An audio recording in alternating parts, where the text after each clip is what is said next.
welcome again, everybody. I'll do my introduction in a moment, but we like to begin.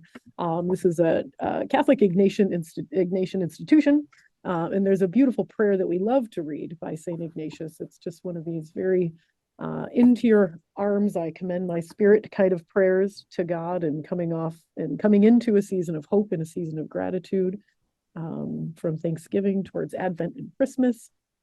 I just welcome you all into a prayerful space as we begin this information session. In the name of the Father, and the Son, and the Holy Spirit. And I'll just read this aloud, and you can all just follow along with me quietly if you like, or you can mute yourselves and you can also say it out loud. So this is the Suscipe prayer by St. Ignatius Loyola. Take, Lord, receive all my liberty, my memory, my understanding, my entire will. You have given all to me, now I return it. Everything is yours. Do with me what you will. Give me only your love and your grace, and that is enough for me. Amen. So I'm excited to be with y'all today. Thanks for joining us on this lovely afternoon. We got a bit of cloud coverage here in New Orleans, South Louisiana. I think there's rain around us. I don't know if it's ever going to rain on us, but it's around us somewhere. So, so I am Dr. Tracey Lamont. I am the director and associate professor at the Loyola Institute for Ministry. So we call ourselves LIM, L-I-M. In our extension program, we call LIM or LIMEX. Also, LIMEX is also perfectly acceptable. So we have traditionally called it LIMEX just because we start with LIM and then we made extension after it. But phonetically, it probably is more like LIMEX. So either term for that is fine. So I'm going to go over both formats, our online format, what's going on with our on-campus offerings, and then what the extension format looks like as well, but that runs through other dioceses. And so I'm going to go over just a big overview of our degrees and certificates, and then I'll get into the nitty-gritties of things. And feel free, if you want to unmute yourself and ask a question, more than welcome. Just make sure I hear you. You know, like sometimes I talk too much and I talk too fast. I'm originally from upstate New York, and I'm known to definitely walk and talk faster than people in the South. So just tell me if I'm talking too fast and I'll try to slow down.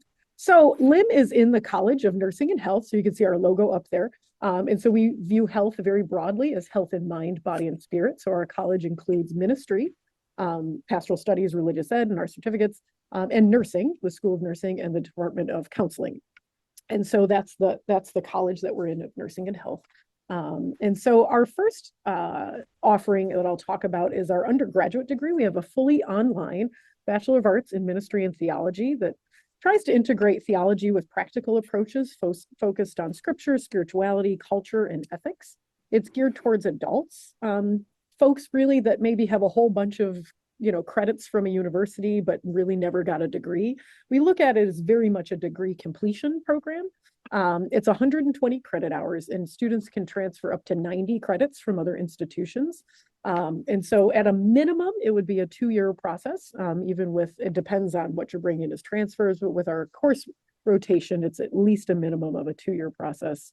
If you're bringing in like an associate's degree kind of thing, or courses, a lot of courses in. We have 2 graduate degrees. We have a Master of Religious Education and we have a Master of Pastoral Studies. Again, both are very practical, very practically oriented. And we have a variety of dual degrees, and both the Master of Religious Ed and Pastoral Studies are online, and you can do half of them in the extension program. And so our dual degrees, we have a dual degree. This is one of our new offerings, which is why I wanted to record this new session. We have the BAMT, so the Bachelor of Arts in Ministry and Theology, has a pathway program now towards the graduate degrees. So either the MPS or the MRE degree. And so it basically is shaving 6 credit hours off of the graduate program. So while enrolled in the undergrad program, or if you have courses leading up to it, I'll go over, I have a whole slide on what that looks like. So it really does kind of shave off some money and some time if you are interested in doing the bachelor's degree and moving on to the MPS or MRE graduate degree. We also have a dual degree with the MPS and the Master of Science and Counseling. Yeah, that's the one. I always forget what the acronyms are sometimes. With that one, this was the only, every other one we have is fully online. This dual degree, you do have to be local because the counseling program only offers on-campus courses. So you could take LIMS MPS courses online, and then if you were local, you could take the counseling portion of that degree on campus. But the MBA, the Master of Business Administration, that is also, that dual degree is fully online. And then we have a Master of Criminology and Justice with the MPS dual degree. And again, that's also fully online. The MBA MPS dual degree is really good for ministers that want to think of the spirituality of their work, or sorry, business leaders that want to think of the spirituality of their work or want to do faith-based business organizations, maybe thinking nonprofit work, you know, things like that. And the MCJ, the Master of Criminology and Justice and Pastoral Studies, is really good for people that are involved in community organizing, maybe law enforcement, faith-based rehabilitation programs, prison ministers, and just those that are really interested in the intersection of law and faith. And so those are some of our dual degree offerings there. So those are all online except for the counseling portion. Here's some of our certificates. We have graduate certificates.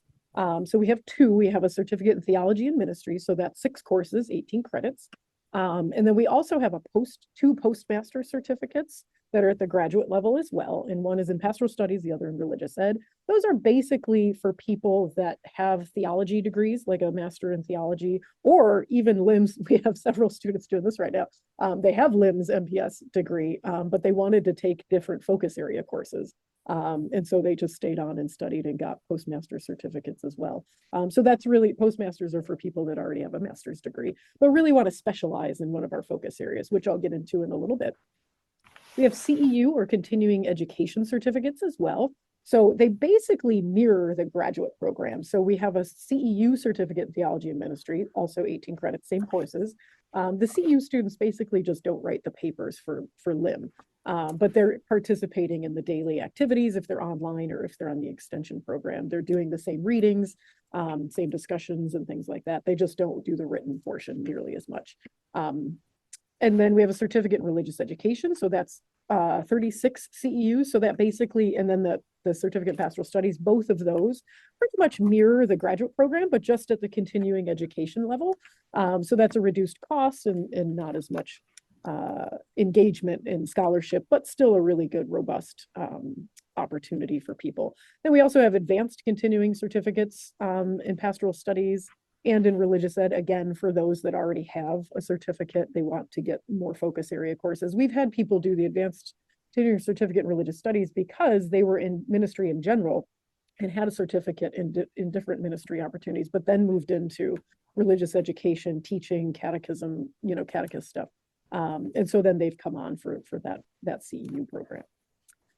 So that's a big, broad overview of all of our offerings. I'll dive in deeper for those in a minute, but just a little bit about LIM, about the Loyola Institute for Ministry here at Loyola University, New Orleans. We have been in New Orleans since 1968. We're coming up on a big old anniversary in a couple of years. We're very excited about. I think we're going on 60 years. We've been at a distance since 1980, which was before the internet, if we can all recall those times. Maybe not. Maybe some weren't born then, but so yeah, we launched an extension program before the internet was around, and so that was a really big feat in terms of technology. Basically, the bishops of Louisiana came to Loyola and came to LIM, and they said, "You've got to start taking your show on the road. There's people can't uproot their lives and move to New Orleans, you know, for 2 to 4 years and study with you. They have jobs they can't leave. They have family. They have homes. So how are you going to get to them?" And that was a really big task. And so the director at the time, Bob Ludwig, he went to President Carter, not the United States President Carter, but the Jesuit Jim Carter, who was president of Loyola at the time. And he said, and that president that we had was really, science was his background, and I forget what kind of science. I don't think it was chemistry, but he was a really into education and really into the mission of Loyola and educating people for others. And so we brought this proposal to him, not we, I wasn't here then, but back in the 80s, and said, can we get institutional support to create an extension program? And he said yes, and he fully supported the program. And so we've always been grateful to President Carter for his rich innovation and insight in the way that it launched LIMEX. And so because of that, have been in dioceses throughout the entire country, but throughout the world, basically on every continent but Antarctica, which is what I'm told. So we've been, more recently, we've been in a lot of countries in Eastern, Central, and part of Southern Africa. We were in Korea, Scotland, and so in Belize as well, and across dioceses, countless well, not countless, but a lot, hundreds of dioceses across this country. And that program still functions today in Spanish and in English, which is something I will talk about. So it began in English, and we also have a Spanish certificate program now by extension. And it's always been geared towards busy adults. We understand that coming back to school, having children leaving the house or families, and lots going on with jobs and ministries and family life, that life is very busy. In fact, it's probably just gets busier and busier every day, it seems. And so we are very accommodating to that. There's, especially with the online program, you have a schedule of when you have to do your postings and things like that. But if something comes up, just tell your professors in advance and say, hey, apparently I have to, lead this retreat that I wasn't planning on leading because someone called in sick. We understand. So as long as you're forthcoming with us, we're very understanding in our programs. We're also very intentional about forming academic learning communities. And that is real, and that is felt by our students. We have this beautiful testimonial from one of our dual degree MBA MPS students who just graduated this past May, about how he really did get to know his colleagues and fellow students in the MPS program online. We do a lot of small virtual groups where students can discuss their discussion board questions in a group of 2 or 3 live, and so that really helps bring personality and tone to the conversation. We do Zoom classes, that are synchronous and that are optional for students to attend, so we do a lot to form community, and students feel that. I mean, a lot of our students and graduates have remarked that, I have this whole cohort that I was really close with, because they were the group that did not get to graduate in 2020 because of COVID. And so a lot of them, about 2 to 4 years, they were studying together, and I'm mostly teaching the religious ed program. And so they were a lot of my teachers and my catechists, and they all just were texting each other on the side, well, they all still keep it, half of them still keep in contact today. And it's been 5 years since they graduated. So I just heard from one of them, and she's texting 3 or 4 of them about where they've moved to, what updates they've got in their ministries. So for being an online program and an extension program, we do a really wonderful job forming community. And we're also informed by the best Catholic theology and spirituality. Which, people think of pastoral studies. Well, a lot of times when we are at conferences exhibiting and things like that, people are like, oh, pastoral studies, I'm looking for theology. And I'm like, well, we have theology, but it's just very practical, so we do have really, really wonderful Catholic theology and spirituality. And I'll talk about spirituality in just a moment, but we also have really good library and student services, especially for students online. Our librarians scour our syllabi every single semester to see if we've made updates to anything and to find out if they can get ebooks acquired for students so that if they don't mind reading things on electronically and not having paper copies, then they're free. And so that has brought the cost down in purchasing books for students that really prefer that option. So really, really jazzed about our librarian folks. And so we're very much, like I've said, rooted in practical theology. We take your experience very seriously. We're not talking about abstract. I mean, there's a real difference. My alma mater is Fordham University, so definitely still Jesuit, really wonderful religious ed program, was very similar to the one here at LIM. But when I started teaching here at LIM, I noticed a really big difference from the practical approach that I had at Fordham, but also just a big difference in the way we write in LIM.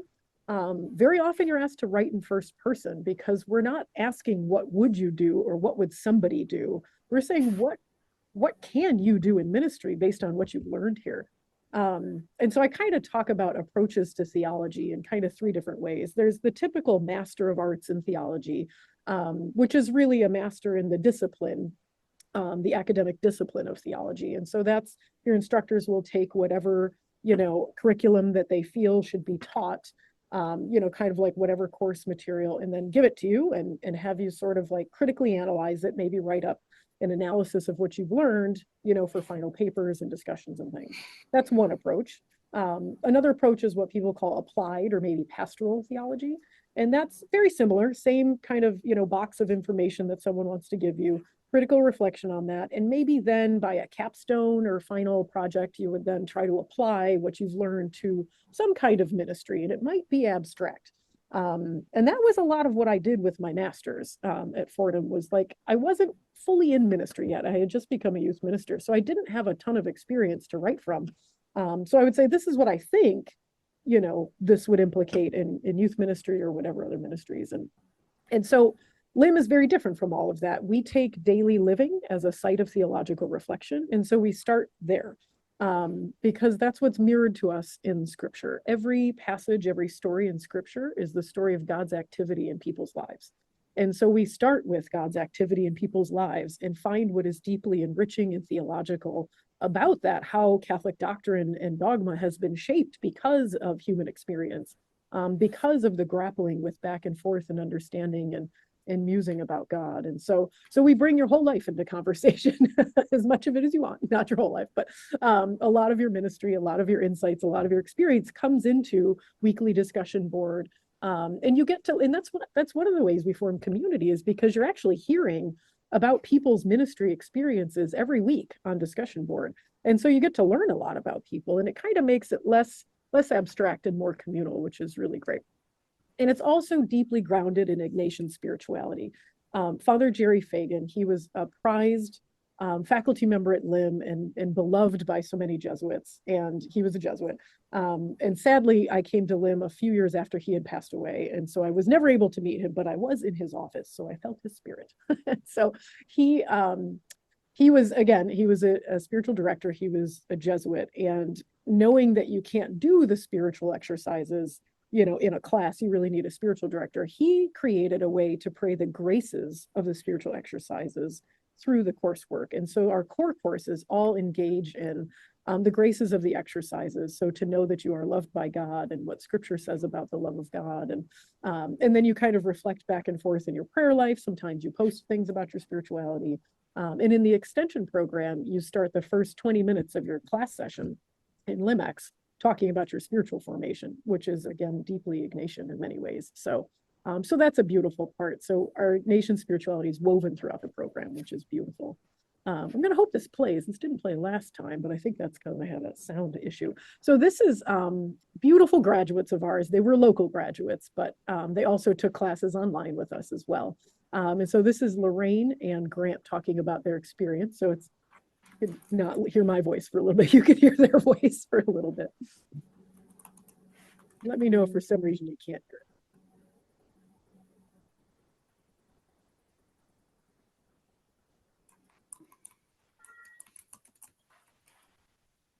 I am Grant Trigg, born and raised in New Orleans, Louisiana. Loyola Institute for Ministry alumni.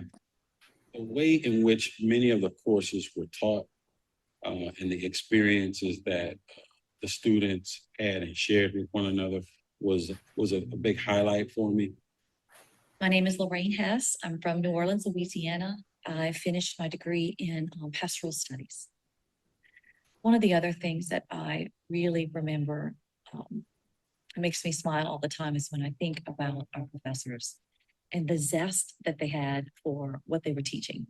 Of course, we became closer to God by learning and understanding Scripture in different ways and being taught how to do an exegesis on a particular text or use biblical commentaries in developing our thoughts.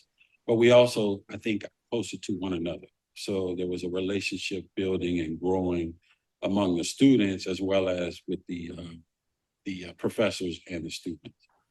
At LIM, I just felt like they were really vested in what we were learning. And one thing I really appreciated too was the flexibility they had. They all seemed to understand that we have jobs outside of school, that we're coming back to school after a really long time. I mean, I went back to school maybe 20 years after I had my first degree. So I had to relearn. I was scared of the technology, and I was scared of how to become a student again. And they were so patient with that. And throughout all of my years in education. It was something I really remember. One particular class I remember, this is something I would not have expected. We actually had class on Frenchman Street in New Orleans at a local bar, listening to John Boute sing his version of Hallelujah and the rest of his set. We met there, we had a good time, we listened to his rendition of Hallelujah, and then we wrote about that. We came back and we talked about that as a class. And it was a class camaraderie building type of event, if you will, but it was also very spiritual. It was also one that made you reflect, contemplate on different things. It was pretty neat, and I wouldn't have expected that in a Master's of Pastoral Studies class, but I really enjoyed it. I said to Greg, I know who your professor was that took you there. It was Dr. Ryan, and he's just walking in right now. He was always, and still is, he's on faculty with us. He was the former director for about 16 years before I became director. And so we're blessed to still have him. And when he was teaching on campus, he would always try to find ways to get students out of the classroom and into more embodied experiences and things. But even with teaching online, our Church and Sacraments class has students going out and experiencing different worships and things like that and bringing back what they've learned. So, you don't have to be on campus to do that. So our approach is really, really practical. What I was talking about before, it engages students in a rhythm of action, what we call praxis, which is the rhythm of action and reflection. So always implementing some kind of a plan, reflecting on it, making adjustments, and then constantly going back and forth. And so we really teach between the undergrad and the graduate program this real deep practical theological reflection that you can bring into your ministry life all the time. I had a student, well, I'll go through this and I'll tell you about the student in a minute. And so in the grad program, Lim created a method of practical theological reflection with the help of other folks like Charles Winters. And so we have basically 5 contexts of ministry. And so when we're thinking about concerns or we're thinking about ministry in general, if you want to address something, if you want to make changes in ministry, we walk you through a very intentional methodology, which is woven throughout the program. And so we're always asking students to think contextually. So what does the Christian tradition say about what you're concerned about, what your ministry is addressing? What is society and culture? Like what's going on socioculturally with the people that you minister with? Who are they? Where do they come from and what are their needs and concerns? Institutionally, what are your leadership styles? What's the vision and mission of your organization? And are you living into all of those things with your practices? Is there a particular leadership style that you express that you think you do, but do others really experience that from you? Personal ministry context or personal experience isn't like personal life. It's more like who you are as a minister. What are your communication skills? Again, your leadership style comes into that as well. Your personality assessment comes into that, the type of way that you work and things like that, and how other people perceive you. That's a huge thing. And then creation, we have the entire meta context of God's creation. There is no ministry, there is no limb, there is no any of us without creation sustaining us. And the oxygen that we need, to breathe in and out. And so we look at that as a primary source of inspiration that God created for us. And so those are our ministry contexts, and we use these throughout the grad program. And in the undergrad program, we use a practical theological reflection from Tom Groom, which is called Shared Christian Praxis. And so that's about bringing your faith to life and your life to faith and looking at all these dimensions as well. And we had a graduate of ours from Louisville from our LIMEX program who I met a couple years ago. And I remember she graduated the year I started at LIM, which was 2016. And so I had seen her years after that. When I became director, I went to Louisville, visited the groups that were studying, and we had a reunion. And she was working at the cathedral, I think, as a youth minister. She had her day job was like in the post office, but so she would volunteer. I think she was a youth minister there. And she said the cathedral was going through a whole restructuring. So she pulled out her old paper from her MPS program and went through the method as they were doing the restructuring to test all of these different institutional creation, sociocultural, Christian tradition to make sure they were creating a faithful plan forward. And then you reflect on that again. So it's a lot of theological reflection in ministry, which is really helpful to ministers. And so practical theology also strengthens you to respond to the 4 calls of baptism that the U.S. bishops had identified. And so that's holiness, the call to holiness in everyday life, the call to grow in community, in mission and ministry, and also in Christian maturity. And so those are some areas that all that LIM addresses in its fullness. This is one of our extension program students. And so the extension program will start with the first 6 courses in the graduate English program in extension, and then the last 6 courses, which are the focus areas, the electives, and the capstone, they'll take online. So this is Erica. She's from Youngstown, and she did one of those. She was in LIMEX, and then she did the online program in English. And so she said, when I was first approached to enter the program, I was very hesitant to do so. A few friends and a priest friend of mine convinced me otherwise. When I was looking for a master's degree, I was looking for a college that offered different things in digital evangelization. And fortunately, Loyola did offer programs such as digital media and ministry, as well as religious communication, that helped me decide to enter the program. Not only did I learn a lot about my faith, I also learned a lot about myself. When we met for the weekly sessions, and again, this was in LIMEX, the extension program, she said, we shared faith, friendship, and food. We had a great time growing and learning together, and I would recommend it to anybody who's thinking about entering the LIMEX program. When I entered this program, I wanted to get a master's degree, and when I finished the program, I ended up with a new family. And so she graduated just a couple years ago, and when I talked to them last year, they were still having Friendsgiving the day after Thanksgiving with her learning group, and then they would also meet around Christmas. And so they definitely formed community that was just really, really meaningful. And so here are the study options. I've talked about them before, but here they are on one slide, so it'll help. So the fully online programs, you can do the BA in Ministry and Theology, you can do the graduate degrees and certificates, and the dual BA, MT, MPS, or MRE, the dual pathway degree from the undergrad to the grad. Those are all fully online. The LIM extension program is synchronous. So that means you meet together with a cohort in the LIMEX model forms in Spanish and in English when the cohort forms. So it can take a little bit of time, but it is basically based at a diocese. You could also run it with a couple of parishes in a diocese, but we typically go through a diocesan director, to make sure that they're in support of the program. And so it's cohort based. And so you can do 18 credits.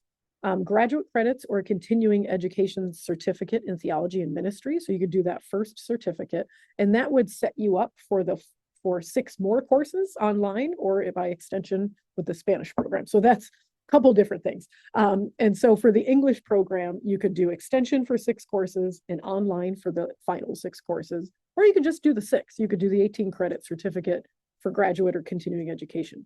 We've had for the last, I think, 9 to 10 years, the first 6 courses for LIMEX that are contextualized and translated into Spanish. We've been running that program in Orlando and Tupelo for a long time. And now we're extending, now we're in St. Augustine. We've got 2 cohorts going here. And as a result of that, we have developed 6 new courses. So any graduates from the first 6 courses in Spanish can start a new cohort in LIMEX and do the next 6 courses and earn a certificate in pastoral studies. That's for graduates of the first LIMEX program. So this was this beautiful convivio we did. That's actually the old Ignatius Chapel, which is where my office is right now. So if I look this way, that's where that picture was taken. So they converted, we have a new chapel now, and they converted this space that we're in from the old chapel. So that's what that picture is about. That was 2 Januaries ago. And so the LIM extension program in more detail, it's in English and in Spanish. So you do your 6 core theology courses that can be on site. And so you can either meet as a group, you can meet on Zoom, you can do hybrid, you can meet for a lot of the folks in Orlando would meet for the first session. It's 10 sessions for every class. So they'd meet for the first one and the 10th one in person, and they would do Zoom in between, or maybe they would do sessions 1, 5, and 10 online and Zoom in between. Like I said, we have 6 new courses in Spanish for anyone that graduated from that original program. And so for LIMEX, students set the schedule with their facilitator, the day and time that they meet, when they take breaks, so they go at their own pace. And each course is 10 sessions long. And for graduate students, you get about 2 weeks in the end to write your papers. And so you meet about 1 day a week. You pick the day and time you're going to meet, and you usually meet for about 3 hours. There's breaks included, spiritual formation included. And so that's English graduate or CEU and Spanish CEU only. And so here are the new 6 courses for anybody that might be interested. In the new 6 courses that we have in Spanish. These gals here, they were from the Orlando group and they came on campus. They all came over here in May for their graduation. So, and then they got t-shirts made, which was really cool. So the BA, so I'll go into detail now about the Bachelor of Arts in Theology and Ministry. So it's 120 credits in total, 30 major credit hours, 36 are Loyola core credit. And so again, we can take up to 90 transfer credits. 54 are electives, so a lot of transfers kind of fill in for a lot of those electives. We now have a performance-based admissions program for the bachelor and the master's degree. And so if you have at least 3 years of relevant work or professional experience as an undergrad applicant and 5 years for a grad applicant, which means real practical, real world experience, like a job you've had in ministry for 10 years or something like that, whatever it is. If it's work, somehow leadership or service related. So we kind of look at all the experience that you have and we can put together performance-based admissions. And a lot of times, what I think, and I can let Vanessa, if she's on, she can say more about this, but what I think this has been really good for is students that have, like, if they've done their undergrad or, have credits towards an undergrad years and years ago, and maybe they did not do that well, but maybe it was 20 years ago, typically if you have a low GPA, that's not 2.5 or 3.0, you might not qualify to get into an undergrad or graduate program, but that's where performance-based admission comes in, whereas we could kind of look at all of that in a portfolio with the work experience that you've had as well. Because 20 years later, you're going to be a different student, and so we don't want to hold people back because they, were younger and maybe didn't take their studies seriously and got older and really want to do it. So, so let us know if you have questions about that. That's new. We're piloting that this year, and we've already accepted a few folks in that program. Okay, hang on. And then, so back to the BA in Ministry and Theology. I think I threw that slide in there at an awkward time, but so the 30 major credits, so these are your LIM courses that you would take. So it's Introduction to Ministry, Christ in the Christian Tradition. We have an ethics class for ministers. There's a Ministry and Culture course. There's a few options like that with the Bible courses as well. You get a couple options to pick from. We have a Religious Ed in Theory and Practice. We have a Church and Sacraments, Leadership and Ministry, and then your concluding senior seminar, which is really like an essay that you work with your instructor and with the students that are in your learning group, and you kind of meet on Zoom every now and again, but it's kind of like a directed independent study sort of thing. It's a class. It's definitely a class you register for. It's offered at a particular time, but you're really doing, your own guided work and kind of coming up with a pastoral plan to address something in ministry that is of interest to you. So that's what the senior seminar talks about. So the new, this one's got a weird clicking on it and I forgot to fix it.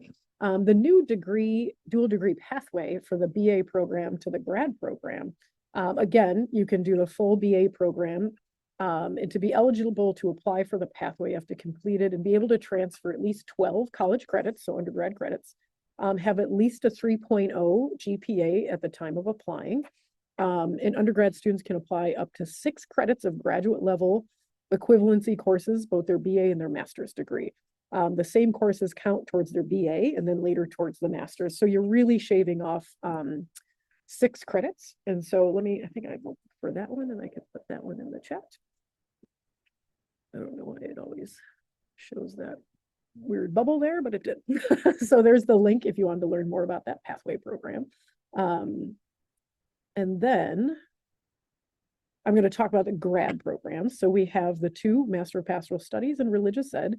They're both 36 credits, so 12 courses. They both share the same core theology courses. And I like to emphasize that because some students really haven't discerned which degree they want. Some of them are catechists, but they also do a lot of other ministries. So they're not sure if they want to do Religious Ed or Pastoral Studies. You don't have to decide that right away. We can always change your major is what we would call it.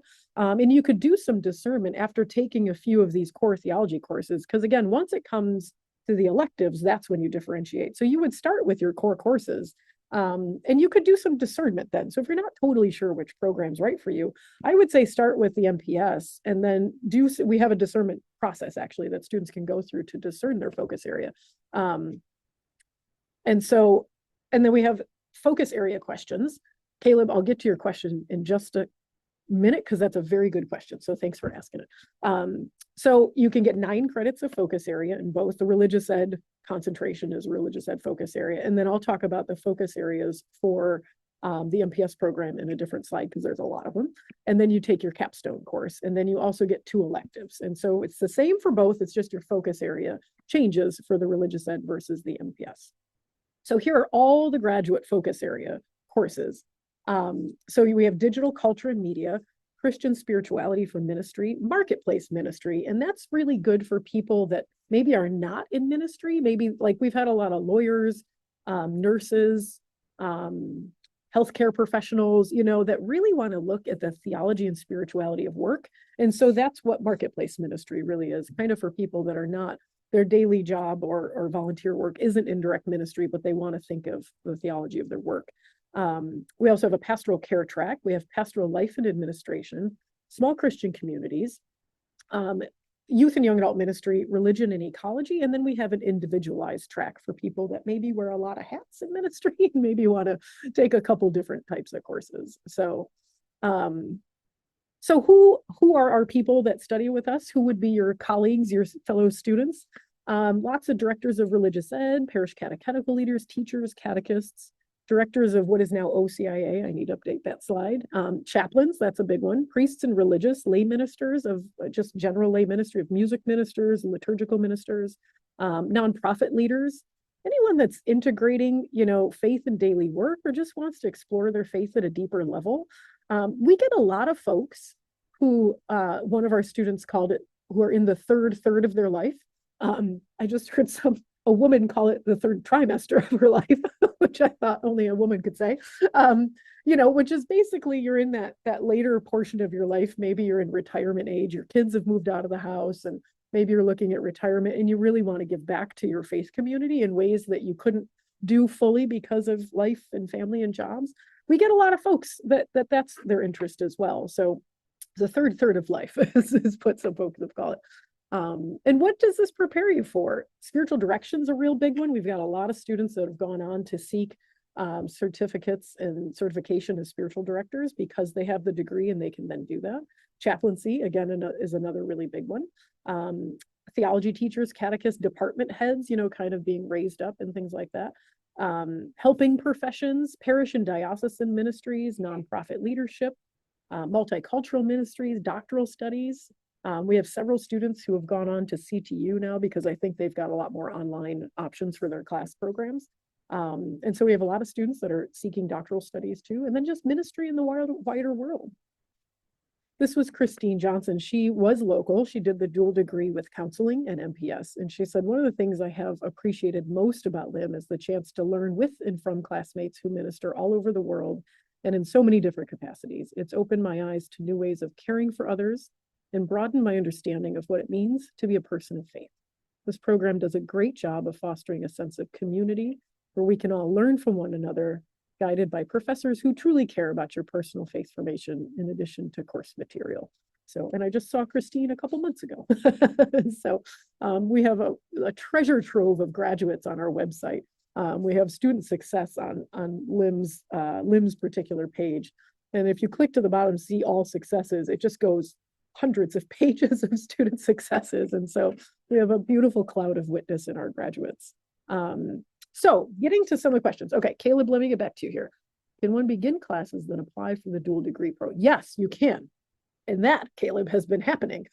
So we actually have 2 or 3 students now that are in the BA MT program who now want to go on and do the pathway program. And so we actually designed the whole program for new students. And so we did some new internal work to make sure that those that are currently in the program qualify for this as well. So you definitely can do that. You'd have to work really close with your advisor to make sure you understand the steps. It's like you have to change your major and then we have to go from there. So happy to talk to you more about that, Caleb, but that's a really good question. And so the application requirements, I'll get through these first and then I'll come back to a few more Q&As there. And so the undergrad, it's an application and your official transcripts, any transcripts you have, I think they do an audit so that they can see what you've taken. And so we have to get officials for everything. If you have a handful of credits out there, just submit everything that you can find. And then the admissions goes through a process of looking, I think you're admitted, and then they go through, and Vanessa, you might be able to write that in the chat. I think the process is undergrad, you're admitted, then someone in admissions tells you what courses they transfer in. I think you have to be admitted before you find out transfer credits, but Vanessa, if you're still on, let me know if that's correct. For the graduate application, you fill out an application, you have official transcripts. There's a statement of purpose, which we have a whole description on what we're looking for that. So we call it the essay, but it's really, why do you want to study? What is this going to do for you? Why are you interested in coming back to study, obtaining a master's degree? What ministries are you in? How do you think it'll help you? Just that kind of stuff. And then include a resume. And a lot of people, they include their traditional work resume, and that's great. But if you have ministry experience, put that in. Even if it's just volunteer, we just like to see what you're up to in the world of ministry. If your primary work is not a ministry-based job. And so we've done away with recommendation letters for the grad program, but LIM still really wants to make sure that that you're talking with someone in your community about your studies, because the Vatican II Council really shaped leadership for us and said leadership comes from the community. And so we want you to just include 2 references, people that we could call if we need to, on your essay. So you don't have to get a letter from them, but just if we need to contact somebody, just include that on your essay. And then for continuing ed, we just ask for CEU, the application, a shorter statement of purpose. And I do ask for 1 letter of recommendation for that, because again, we do want someone in your community to really be supporting your efforts.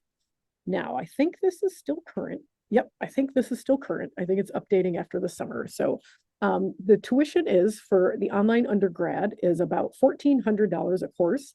And there are institutional fees that are either part-time or full-time that are like library fees, and stuff like that.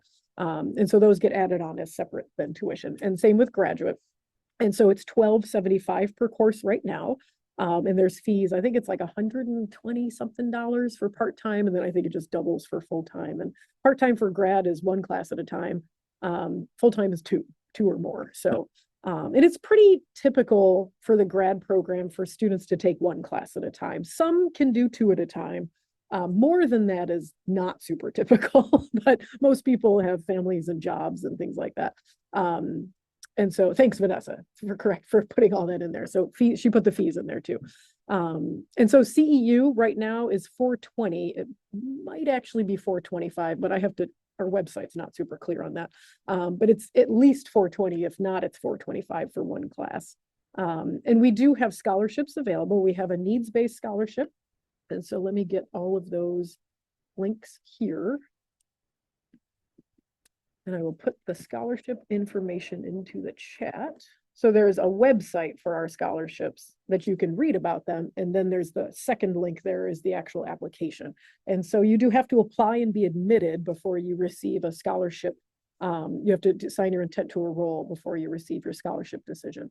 But if you're an active ministry, you qualify for scholarships. And we also have need-based scholarships as well. So you really do pick one or the other. We typically don't give out 2. And then also just for attending the information session, you can get $500 off your tuition bill if you enroll within the kind of calendar year from when this was. So by December of next year, basically. But you just have to email me because we don't keep track of that. So just write me and say, hey, I was in the info session. Can I get the scholarship if you're, admitted and all that? And then we'll apply it to your bill. So don't ever hesitate to say, I was on the info session. I want your money. That's fine. So the FAFSA, this is good for undergrad and grad. If you're in the grad program and you haven't kind of maxed out all of your financial aid from undergrad, then you could definitely fill out financial aid. The code is there. It's 002016. So definitely check out the FAFSA forms. Is there a link to that? Yeah, here, hang on. I have a link to that one as well. So that's the financial aid form for Loyola. And then this, I'll just kind of end with this because I know Tracey can talk a lot. And so that I want to really answer your questions, y'all. So we have an upcoming events page. Let me put that one in the chat as well.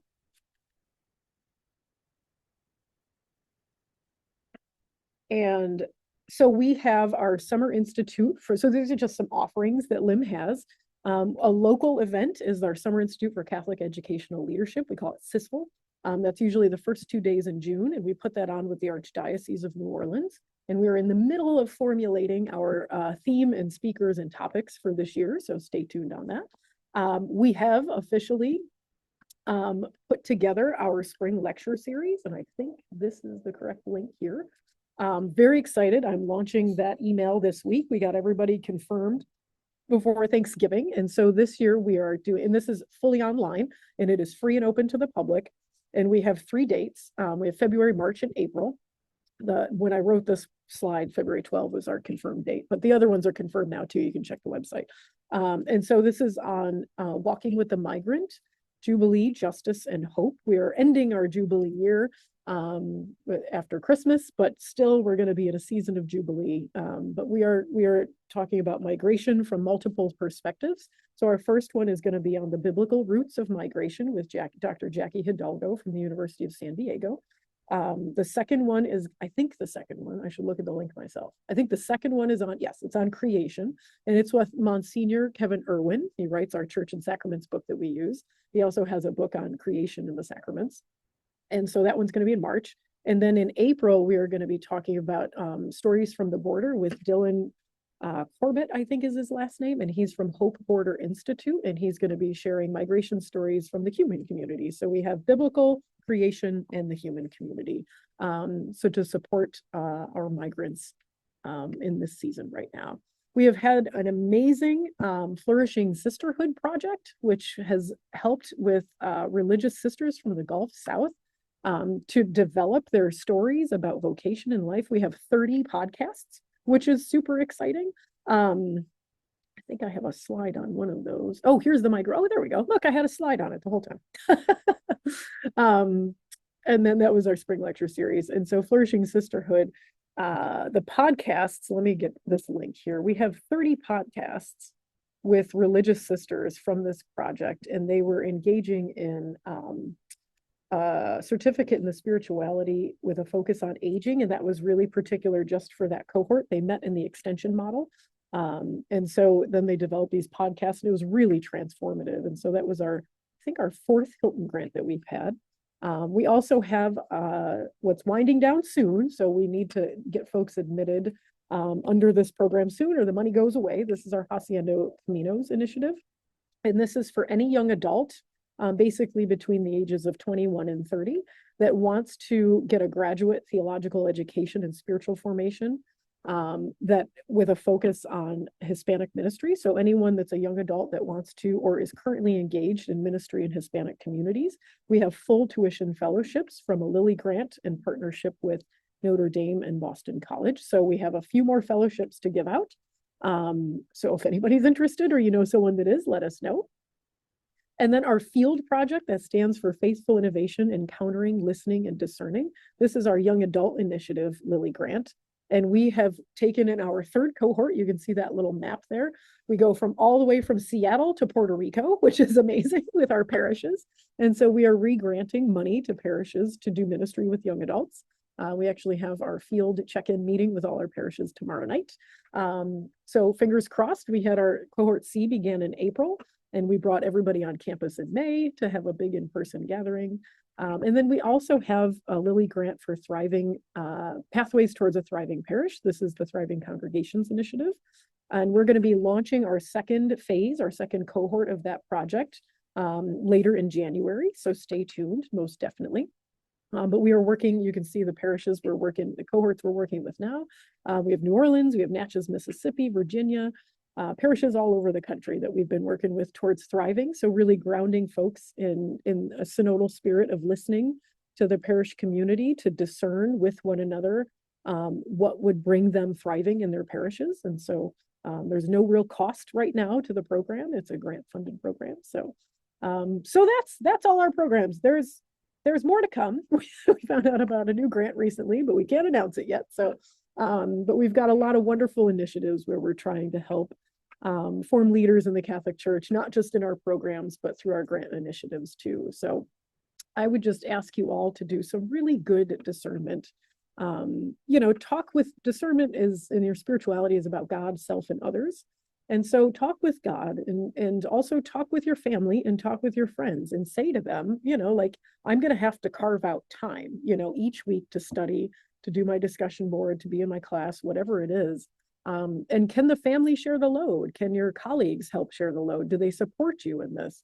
I know a lot of folks that are asked to do a lot of things in ministry, and they know that they're in graduate school at the same time. So I think it's worth having a conversation that says, is it okay if I say no to some things because I want to be formed first, So have good conversations with your colleagues and bosses, and family, and with God and with yourself, Do you want to grow intellectually, pastorally, spiritually as a person? Do you like reading? Do you like learning about your faith? Do you have time to do that at the university level? And then what questions? Discernment has questions and concerns you might have about the application or anything else that you might have. So oh, we can update this now. We just came off of our retreat before Thanksgiving. So we have new pictures now of everybody together. So I can replace this one with Monica up in the corner, but she's with us now on staff. She's a grant project coordinator with us. And then we have Emily Jenzik, Debbie on the left. She left us a couple of years ago, but you can see Emily, Dr. Jenzik. She's one of our faculty members. Judy Laverne, who advises students in the BA, and she's the manager of student services. Tom Ryan is in the center there. He's faculty of theology. That's me with long hair a couple years ago. And on the far right there is Jennifer Shimek, and she's our digital media helper. She does all things Canvas related and so much more. And here's all of our faculty. So this is Francisco wasn't in this picture. He wasn't there that year. And so that's myself, Dr. Jenzik, Dr. Castillo, and Dr. Ryan. So definitely reach out if you have questions. So let me take this down.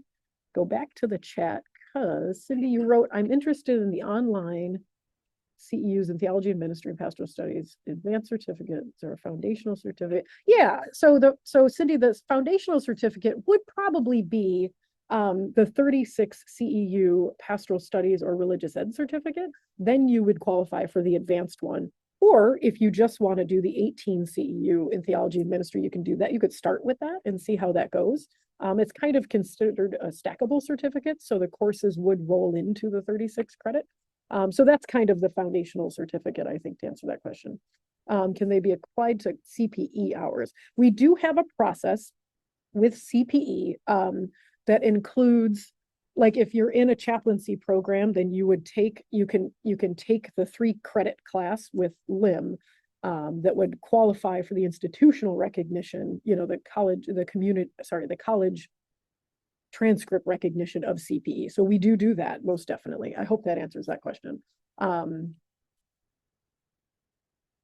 Yeah. Oh yeah, you already have an EDD. So Cindy, maybe we can talk separately about your interests. I would love to chat with you if you already have a graduate degree. Then maybe the certificate's right for you. Maybe the grad certificate's right. But in thinking about clinical settings, it would be good to look at what certification, like board certification, you're looking for, if it's the National Association of Catholic Chaplains, if it's ACPE. Those are things that we can chat about separately if you would like. What else we got? Okay, thanks, Cindy. I'm missing any other questions in the chat. Okay, all right. Any questions from anybody else that I can help answer? What are things I forget? Oh, how long does it take? That's hard to say. With the undergrad program, it really depends on how many credits you're transferring in. But like I said, it's designed to be a 2-year program at a minimum because of the way the course rotation is laid out. For the grad program, it's anywhere from 2-ish years, depending on your focus area, to 4 years. So it really depends on how many classes you want to take at a time, or 6, some people take a break, but like the quickest would be about 2 years, maybe 2 years in a semester. People that do the pastoral life and administration focus area tend to take a semester longer because of the way the courses fall. Those are only offered in the fall, and the core courses are fall and spring. So most of our electives and focus areas are in the summer, but the pastoral life and administration is fall-based course. So about 2-ish years, 2 years in a semester to 4 years, depending on how fast you want to go. Are there summer classes for the certificate of religious ed? There are summer classes, yeah, and again, fully online.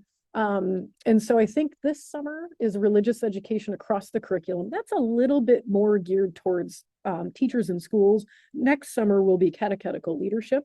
And then in the fall, we have curriculum development, which is right now, and next fall is Foundations of Religious Ed. So those are our 4 religious ed courses. 2 are offered every other summer. The other are offered every other fall, if that helps, Agatha.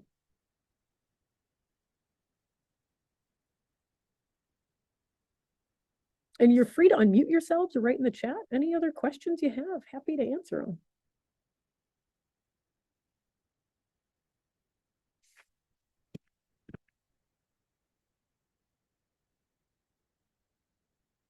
All right, I'm going to put a few more links in the chat. This is the graduate degrees. They look a little crazy, but they should be clickable. Here's the BA program.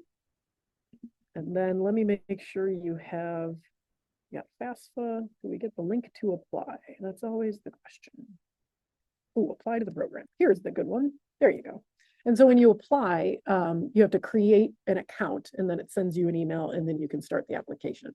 So go through the website, make sure you're ready when you apply, because you have to pick the program that you're looking for, the semester you want to start. Oh, this is a question I always forget. Course schedules. So the grad program, the Master of Pastoral Studies and Religious Ed, are on 16-week courses. So they're full semesters long. The undergrad is on 8-week courses. And so basically, like if you started in August, you would end a class in October, then you'd start another one. So you could do 2 at a time, but not at the same time. Or you could do 4 in a semester. You could do 2, 1 for fall A and 2 for fall B. It really is whatever your financial aid and whatever pace you want to go at. But then also the MBA, and I think, Vanessa, I'm correct about this, the MCJ. So if you did the dual degree, you would do the 16 weeks with the MPS, so the full semester with LIM, but you would be on 8 weeks for the business and 8 weeks for the criminology and justice side. So that's interesting. I did that when I was at Fordham. I took classes with the full semester on campus, and then on my online classes were 8 weeks, and it was interesting. It wasn't, they're more condensed, definitely more condensed. But it was due. You just have to know your timing. Like you just have to know when everything's due. Like not everything's due in December, things are due in October. So yeah, I hope that helps. How long does a LIMEX program? Great question, Laura. So from the time it starts in the extension program, you could take 2 years to do the first 6 courses or a year and a half. It really depends on the group. Like one of our groups in Louisville, they took the summers off because they couldn't get their schedules right with their vacations and stuff. Another group decided they would go through the summer and they'd meet on Zoom because they would meet from Disney or wherever they were on vacation. And so, which was always funny, but they did it, so they didn't want to take breaks. So some groups go real fast, every 12, 13 weeks, they maybe take a week off and then they start their next session or their next class. Some need some time, our Youngstown group right now is taking a break from, I think they ended around October, and they're not going to start again their next class until after the holidays, just because I think someone was having a baby. So it's very flexible. So if you do the full degree or the full certificate, 36 credits, it would probably take 4 years for the LIMEX program. So you'd do about probably 2 years in the extension format, maybe 1.5 to 2 at the fastest. And then you'd probably, with the course rotation, have about 1.5 to 2 years left with the online courses to finish up the full degree. Or you could just do the 18 credits in LIMEX and be finished with that. Okay, response to the application, depending on the focus. So, Tiana, are you talking about your application for admission or like a scholarship application? Yeah. So, and I think the goal, Tiana, was you and I were going to chat today and have an admissions interview. So if you still have time to talk today, let me know. That was what the holdup was for the application. So let me know if you have time to talk. I left you a message on your phone earlier.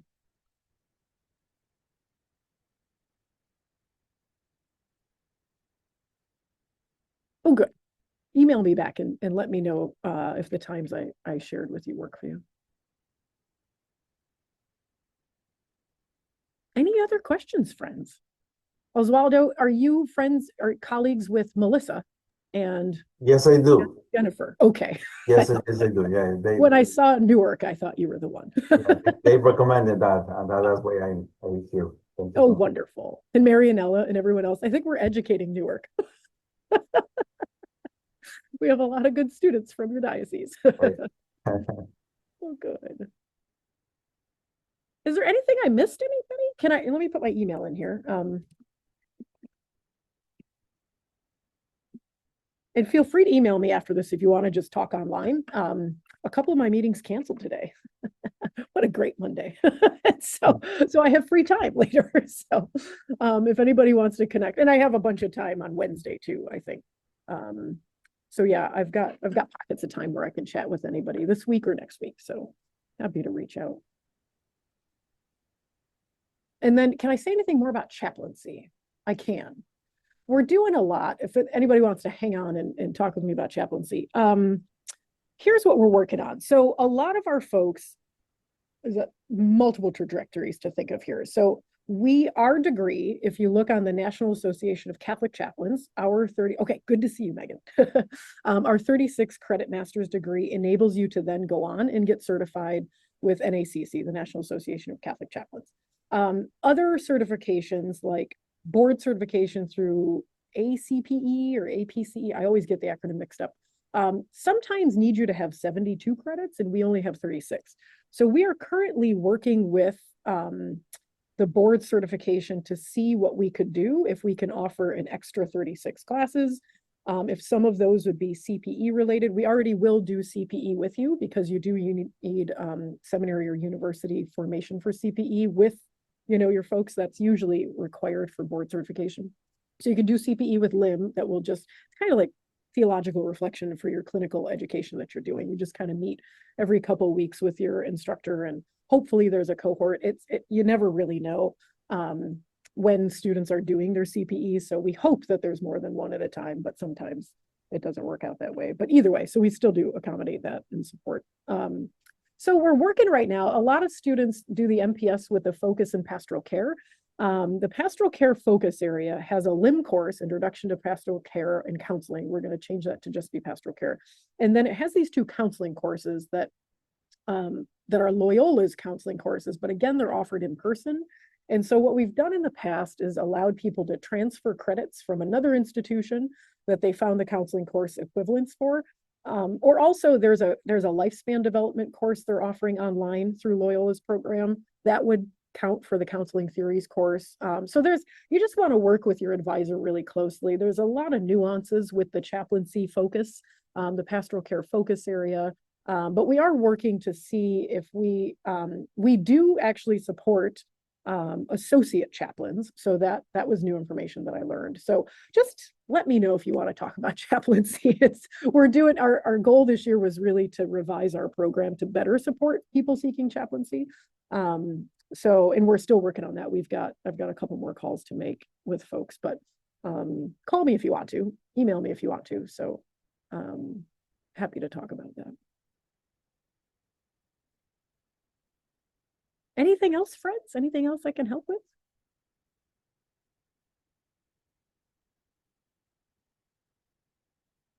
Oh, last thing, start dates. I always think of things at the last minute. January 12, I think we go back is when classes begin. Usually our courses will open up and become available to students the Wednesday before, so that you can get prepared. Your weekly session stuff will come at the end of the week of the 12th. So you definitely still have time to get your application in. It would be really advisable to get all your transcripts and completed application, I would say by like next week, because it takes a while for the system to register, be admitted, and then the whole university is going to shut down in 2 weeks. So we want you to get in as soon as you possibly can. And so Laura, your question about credits from other colleges. So undergrad, if you're applying for the undergrad program, we take up to 90 transfer credits. For the grad program, we take up to six transfer credits. And so then you just work with your advisor on how that transfers in. Sometimes they just take care of your electives for you, or maybe you really did have like a Bible course that was similar to ours. So we just work with your advisor on that, but 6 for grad, 90 for undergrad. So good question. And the BA program has multiple start dates because they're on 8 weeks. So if you wanted to do undergrad, you could either start in January, or you could start in March, or you could start in May, or you could start in August, so there's multiple start dates. For the grad program, it is January, May, and August. Those are the start dates. So.